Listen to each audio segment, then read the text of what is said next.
ఎవరైనా కానీ బాగుంటే, రిలేషన్స్ బాగుంటే దానివల్ల మంచి నిధులు తీసుకొని రావాలి. అవన్నీ పాపం ఆయనేమో బాగానే చేసుకుంటారని నేను అసెంబ్లీ చెప్పాను. సో అందరూ రాయలసీమ ద్రోహి, తెలుగుదేశం పార్టీ, చంద్రబాబు నాయుడు అంటాడు. ఆయనేమి ఇది మొదటిసారి. ఆయన ముఖ్యమంత్రిగా ఉన్నప్పుడు ఆల్మట్టి ఎత్తు పెంచుతున్నప్పుడు మనం మాట్లాడలేదు. ఆ రోజు బీజేపీతోనే ఉన్నాడు, ఇప్పుడు ఆల్మట్టి పెంచుతున్నాడు. అయినా కానీ మాట్లాడలేని పరిస్థితుల్లో ఉన్నాడు. ఒక కాంగ్రెస్ ముఖ్యమంత్రి ఎంత నీట్గా చెప్తున్నాడు, నీతో సంబంధం లేని అతను, నీ కేవలం శిష్యుడు కానీ, నీ కింద నీ అనుచరుడుగానో లేకుంటే నీతో పాటు పనిచేసిన వ్యక్తిగానో ఆయన ఇంత మాటలు చెప్తుంటే ఏంది నాకు అర్థమే కావట్లే. అసలు ఏంది ఈ రాయలసీమ ఎత్తిపోతల పథకం ఎందుకు జగన్మోహన్ రెడ్డి గారు తీసుకొని రావడం జరిగింది? వీటన్నిటిని కూడా జనాలు, మనము రాయలసీమ వాసులుగా మనం కూడా తెలుసుకోవాలా, ఆలోచించుకోవాలా. ఎక్కడ ఇది బీజం పడింది, ఎందుకు ఈ బీజం పడిందని.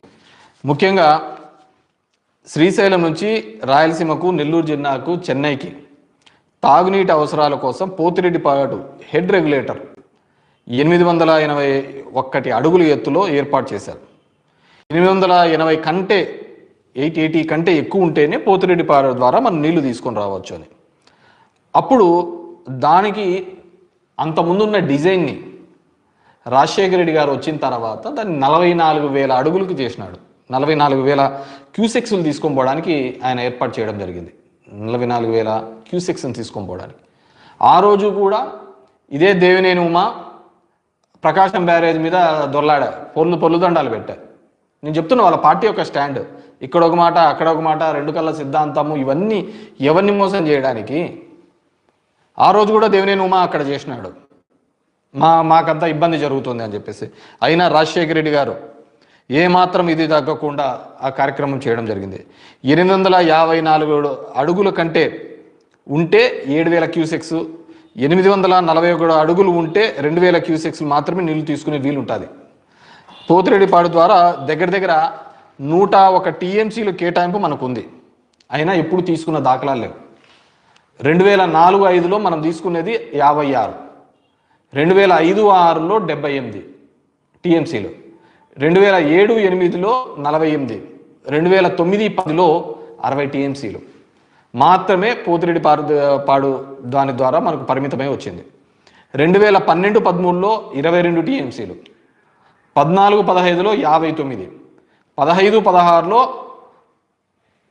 0.95, 16-17లో 67 టీఎంసీలు, 17-18లో 91, 18-19లో 115, 19-20లో 179 టీఎంసీలు. అంటే కేవలం 1-2 సంవత్సరాలు తప్ప 20 ఏళ్లలో మనం ఫుల్గా దాన్ని వాడుకునే లేదు, తీసుకున్న దాఖలాలు లేవు. అటువైపు తెలంగాణ చూసినాము అంటే వాళ్ళు 798 అడుగులకు వచ్చేకల్లా వాళ్ళు కరెంట్ కొట్టడం మొదలు పెడతారు. మనం కూడా చాలాసార్లు గొడవ పడినాం, పోలీసు వాళ్ళం పెట్టినాం, ఇట్లా నీళ్లు కొట్టుకోకూడదు అని చెప్పేసి అన్నీ చేయడం జరిగింది. ఇవన్నీ అయ్యేది కాదని చెప్పేసి అప్పుడు పాలమూరు రంగారెడ్డి పెద్ద ఎత్తున పెట్టినాడు కేసీఆర్.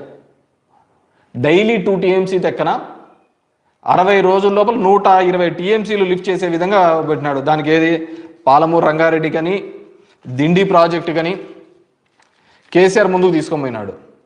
మనం కూడా ఆ టైంలో వాటిని అన్నిటినీ ఆపాలి అనే ఉద్దేశంతో జగన్మోహన్ రెడ్డి రైతు దీక్ష చేయడం జరిగింది, జలదీక్ష చేయడం జరిగింది కర్నూలులో. నువ్వు నేను మర్చిపోయింటావు, అన్ని రికార్డులలో ఉంటాయి. దాని తర్వాత జగన్మోహన్ రెడ్డి ఇట్లయితే కాదు, రాయలసీమ ప్రాంతం ఈ విధంగా అయితే ఇబ్బంది పడుతుందనే ఉద్దేశంతో 800 అడుగులకే రోజుకు 3 టీఎంసీలు నీళ్లు తీసుకొని పోయడానికే ఈ రాయలసీమ లిఫ్ట్ ఇరిగేషన్ ప్రాజెక్ట్ అనేది తీసుకొని రావడం జరిగింది. రోజుకు 3 టీఎంసీలు నీళ్లు తీసుకుని రావడం, దాని మీద పేరు వస్తుందని ఎన్విరాన్మెంటల్కి దీనిలకు అన్నిటికీ పోవడం జరిగింది. తెలుగుదేశం పార్టీ మనకు పేరు వస్తుందని. అయినా కానీ ఒక సైడ్ ఎన్విరాన్మెంటల్ మన పని క్లియరెన్స్ దానిలకు మనం ఒక సైడ్ ఆ పని అఫీషియల్ వర్క్ చేస్తున్నా కానీ డ్రింకింగ్ వాటర్ కానీ ఇప్పటికే దగ్గర 795 కోట్ల రూపాయలు దానికి సంబంధించిన ప్రాజెక్టు పనులు కూడా చేయడం జరిగింది. ఎందుకంటే ఇప్పుడు చూసినా అనుకో, రాజశేఖర రెడ్డి పోలవరం మొదలు పెట్టేటప్పుడు కూడా ఎన్విరాన్మెంటల్ క్లియరెన్స్ లేవు. అయినా కానీ ఏదో ఒక చోట ఎవరో ఒకరు ఈ పనిని మొదలు పెట్టాలి అనే ఉద్దేశంతో పోలవరం పనులు మొదలు పెట్టడం జరిగింది. పోలవరం పనులు మొదలుపెట్టి రైట్ కెనాల్, ఈరోజు వాళ్ళు ఏదైతే పట్టిసీమ అని చెప్పుకుంటున్నారో ఆ పట్టిసీమ దానిలకు రైట్ కెనాల్ మొదలు పెట్టించినది ఎవరు? రాజశేఖర రెడ్డి కదా. దానికి కూడా నువ్వు అడ్డం పడుతుంది 5-6 మందితో, కొంతమంది రైతులతో ఏపిస్తుంది. దాని తర్వాత నీ గవర్నమెంట్ వచ్చిన తర్వాత ఆ రైతులు 50 లక్షల కాంపెన్సేషన్ ఇప్పిస్తుంది.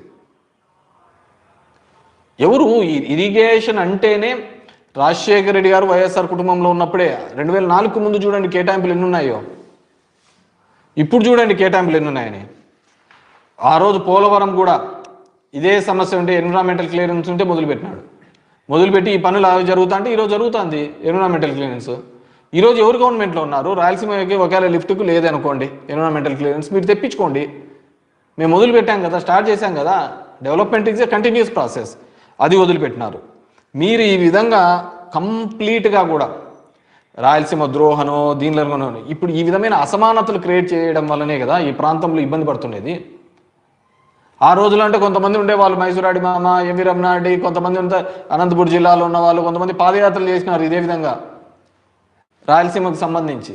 ఇప్పుడు అంతా ఆ సీన్ ఎంత ఏం కనపడటంలే మనకంతా ఎందుకు కనపడుతుంది? ఇప్పుడు పొద్దున్న లేచిన నుంచి కూడా ఒకటే దీనిలో ఏది పెద్ద ఇంపార్టెంట్ ప్రాజెక్టే అనసూయ, అన్వేషు, శివాజీ. ఇవి తప్ప మనకి ఏదైనా కనపడతా అంటేనే కదా. ఏందో నాకు అర్థమే కావటంలే. ఎవడని లిఫ్ట్ ప్రాజెక్టులు చేస్తాం, ఇవి చేస్తాం, ఇవి కాదు. 100 రూపాయలకు మంది వచ్చాందా లేదా? క్వాలిటీ మద్యం దీనిల మీద పడింటే ఎంత దరిద్రం అంటే రాయలసీమకు సంబంధించి మాకు ఎయిమ్స్ వచ్చింది అనంతపూర్కి, తీసిపోయి అమరావతిలో అని చెప్పి గుంటూరులో పెడుతుంది. ఈ గుంటూరులో కార్పొరేట్ లేదా, ఎక్కడ వెనకబడి జిల్లాల్లో పెట్టింటేది కదా. ఈరోజు హైకోర్టు వచ్చిండే కర్నూలులో, తీసబోతుంది. బ్యాంకింగ్ సెక్టార్స్, రీజనల్ బ్యాంక్స్ అన్నీ ఉంటే, కెనరా బ్యాంకు ఇవన్నీ ఉంటే కడప నుంచి తీసేస్తుంది, లా యూనివర్సిటీ తీసేస్తుంది, హైకోర్టు తీసేస్తుంది. ఈరోజు వచ్చే డ్రింకింగ్ వాటర్ని తాగే నీళ్ళకు ఇబ్బంది పెడుతుంది. ఇక్కడ చూస్తావా మా హంద్రీ కాలంలో లైనింగ్ చేస్తుంది. పోయి చూడుపా పక్కన బోర్లన్నీ ఎట్లా ఎత్తిపోయినాయో. అంతకుముందు పుష్కలంగా ఉన్న బోర్లు ఈరోజు బోర్లలో నీళ్ళు లేని పరిస్థితి. లైనింగ్ చేయించినారంతా, కుప్పం తీసుకోవాలంట, అందుకు మొత్తం లైనింగ్ చేయించినారు. ఏంటిది? ఎక్కడికి పోతున్నాం? మనం మాట్లాడాల్సిన అవసరం లే. తెలుగుదేశం పార్టీకి ఒకటే, ఆవకాయ అమరావతి, ఇది తప్ప వేరేది పట్టటంలే. ఎవడైనా మాట్లాడిచ్చేది, చెప్పేది, పాడు పరదేశీ ఏందిలే. సాయంత్రం అయితేనే 100 రూపాయలు క్వాలిటీ మందు దొరికిందా లేదా, అది దొరికితే చాలు. ఎంత దరిద్రానికంటే అంత దరిద్రానికి. ఇదే అమరావతి మీద ఇంకో దాని మీద చేస్తే గింజుకొని హైకోర్టులకు, సుప్రీంకోర్టులకు, అన్ని చోట్లకు తిరగవా? దీనివల్లనే కదా ప్రాంతీయ అసమానతలు వచ్చేది. కేసీఆర్ అప్పుడు ఈ విధంగానే కదా. తెలంగాణ ఉద్యమం ఎప్పటి నుంచో ఉంది, కానీ తెలంగాణ ఉద్యమాన్ని గట్టిగా చేపట్టినది ఏంది? ఈ ప్రాంతీయ అసమానతలు ఉన్నాయనే కదా. నీరు నియామకాలు అని చెప్పేసి ఆయన బయటకు వచ్చినది నీ టెన్యూర్లోనే కదా. ఈరోజు మళ్ళీ అలాంటి ఉద్యమం కూడా పుట్టించాలని చూస్తున్నావు రాయలసీమ ప్రాంతంలో. మొత్తం ఏది చూడు వేల కోట్లు తీసుకుపోయి ఒక ప్రాంతాన్ని అభివృద్ధి చేస్తున్నాం. ఎవరు అంతా నీ అనామలే ఉండేది అక్కడంతా. దానంత పెద్ద స్కామే లేదు. మీరు అన్ని నీతులు చెప్తా పోతా అంటారు. ఎంత అధ్వానంగా జరుగుతుందంటే అసలుకు గిట్టుబాటు ధర లేదు రైతులకు చూస్తే.